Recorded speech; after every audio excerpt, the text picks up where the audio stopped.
നമസ്കാരം. കണ്ണൂർ മലപ്പട്ടത്ത് തെരഞ്ഞെടുപ്പിന്റെ മറവിൽ CPM ഭീകരതയെന്ന കോൺഗ്രസ് സ്ഥാനാർത്ഥികളായി പത്രിക നൽകിയവർ ആരോപിച്ചു. കണ്ണൂർ DCC ഓഫീസിൽ മാധ്യമങ്ങളോട് പ്രതികരിക്കുകയായിരുന്നു അവർ. മലപ്പട്ടം പഞ്ചായത്ത് കൊവുന്തല വാർഡിൽ താൻ നൽകിയ പത്രിക തള്ളിയത് CPM ഭീഷണിയാലാണെന്ന് കോൺഗ്രസ് സ്ഥാനാർത്ഥി നിത്യശ്രീ ആരോപിച്ചു. 2 ഒപ്പിലും വ്യത്യാസമുണ്ടെന്ന് പറഞ്ഞാണ് തെരഞ്ഞെടുപ്പ് ഉദ്യോഗസ്ഥൻ പത്രിക തള്ളിയതിന് കാരണമായി പറഞ്ഞത്. താൻ തന്നെ പഞ്ചായത്തിൽ നേരിട്ടെത്തിയാണ് നാമനിർദ്ദേശ പത്രികയിൽ ഒപ്പിട്ടതെന്നും നിത്യശ്രീ പറഞ്ഞു. അത് തന്റെ ഒപ്പാണെന്ന് തെരഞ്ഞെടുപ്പ് ഉദ്യോഗസ്ഥൻ തന്നെ വളഞ്ഞു നിന്ന CPM പ്രവർത്തകരോട് പറഞ്ഞുവെങ്കിലും അവർ അംഗീകരിക്കാൻ തയ്യാറായില്ല. തന്റെ പത്രിക ഉദ്യോഗസ്ഥനെ ഭീഷണിപ്പെടുത്തി CPM പ്രവർത്തകർ തള്ളിക്കുകയായിരുന്നു. തെരഞ്ഞെടുപ്പ് ഉദ്യോഗസ്ഥനെ ആക്രമിക്കുമെന്ന് ഇവർ ഭീഷണിപ്പെടുത്തി. ഇത് കാരണമാണ് മത്സരിക്കാൻ കഴിയാതെ പോയതെന്നും നിത്യശ്രീ പറഞ്ഞു. ബിരുദധാരിണിയായ തന്റെ പത്രിക തള്ളിയതിനു ശേഷം മടങ്ങുമ്പോൾ വിദ്യാഭ്യാസമില്ലെന്ന് വിളിച്ച് ആക്ഷേപിച്ചു. നിരന്തര ഭീഷണി കാരണമാണ് UDFന് 2 വാർഡുകളിൽ പത്രിക നൽകാൻ കഴിയാഞ്ഞതെന്നും നിത്യശ്രീ പറഞ്ഞു.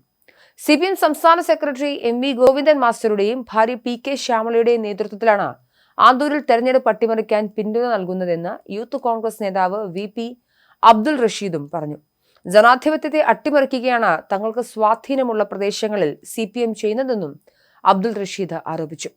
അതിനിടെ മലപ്പട്ടം പഞ്ചായത്തിലെ UDF സ്ഥാനാർത്ഥിയുടെ ഒപ്പിൽ വ്യത്യാസമുണ്ടെന്ന് പറഞ്ഞ് CPM സമ്മർദ്ദത്തിന് വഴങ്ങി പത്രിക തള്ളിയ റിട്ടേണിംഗ് ഓഫീസറെ തെരഞ്ഞെടുപ്പ് ചുമതലയിൽ നിന്നും ഒഴിവാക്കണമെന്നാവശ്യപ്പെട്ട് DCC പ്രസിഡന്റ് മാർട്ടിൻ ജോർജ് സംസ്ഥാന തെരഞ്ഞെടുപ്പ് കമ്മീഷണർക്കും പരാതി നൽകി കഴിഞ്ഞു.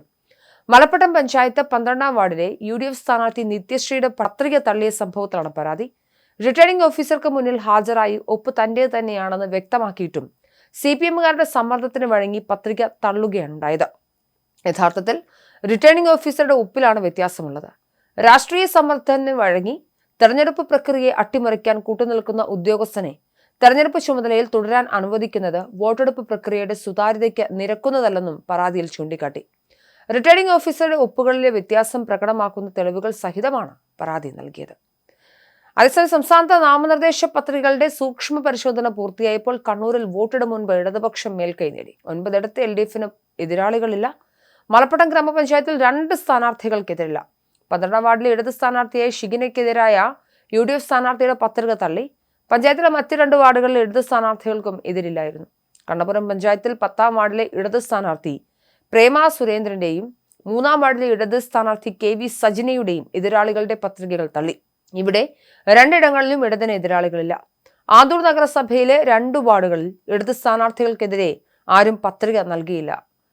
മലപ്പട്ടം പഞ്ചായത്തിൽ ഉൾപ്പെടെ CPMന്റെ ഗുണ്ടായിസമാണ് എന്നത് വ്യക്തമാക്കിക്കൊണ്ടാണ് ഇപ്പോൾ ഇത്തരത്തിലുള്ള DCC പ്രസിഡന്റിന്റെ പ്രസ്താവനകളൊക്കെ പുറത്തേക്ക് വരുന്നത്. എന്തായാലും തെരഞ്ഞെടുപ്പ് അടുത്തിരിക്കുന്ന ഘട്ടത്തിൽ CPM അവരുടെ ഗുണ്ടാ പ്രവർത്തനമാണ് നടത്തുന്നതെന്ന് അദ്ദേഹം ആവർത്തിക്കുന്നുണ്ട്. സംസ്ഥാന തെരഞ്ഞെടുപ്പ് കമ്മീഷൻ അടക്കം പരാതി നൽകിയ സാഹചര്യമുണ്ട്. പത്രിക തള്ളിക്കളഞ്ഞത് CPMന്റെ നിർബന്ധം പ്രകാരമാണെന്നും പലയിടങ്ങളിലും UDF സ്ഥാനാർത്ഥി മത്സരിക്കാത്തത് CPMന്റെ ഗുണ്ടായിസം കാരണമാണെന്നും വ്യാപകമായ രീതിയിലുള്ള പ്രചരണം കോൺഗ്രസ് അഴിച്ചുവിടുന്നുണ്ട്.